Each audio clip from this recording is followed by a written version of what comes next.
Hello, வணக்கம். இன்னைக்கு morning எங்கள் வீட்டில் கேரட் தோசைங்க. கேரட் தோசை, தேங்காய் சட்னி. கேரட் தோசை கேரட்டை நல்லா சீவிட்டு ஒரு 2 வெங்காயம் நல்லா பொடி மாசாக அரிஞ்சிடணுங்க.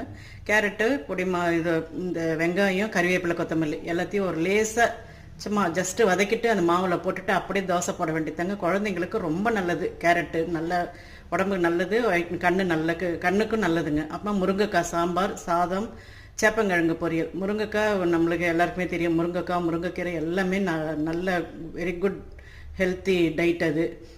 சேப்பங்கிழங்கு அந்த குழகுழப்பு தன்மை உடம்புக்கு ரொம்ப நல்லதுங்க. அதனால தான் நான் எப்பவுமே சேப்பங்கிழங்கு பொரியல் இல்லை காரக்குழம்பு அது போல் வச்சிடறது. ஈவினிங் ஸ்நாக்ஸ் காரா பொரிங்க. வீட்டில் பசங்க பெரியவங்க எல்லாருக்குமே ஈவினிங் டைம் கொஞ்சம் லைட் டைட்டாக சுண்டல் கொடுப்போம். இல்லைன்னா இது போல் ஏதாச்சும் சின்ன சின்ன ஐட்டம் தான். மோஸ்ட்லி ஆயில் ஐட்டம்ஸ் இருக்கக்கூடாதுன்றதுனால தான். ஓகே, என் சேனல் சப்ஸ்கிரைப் பண்ணுங்கள்.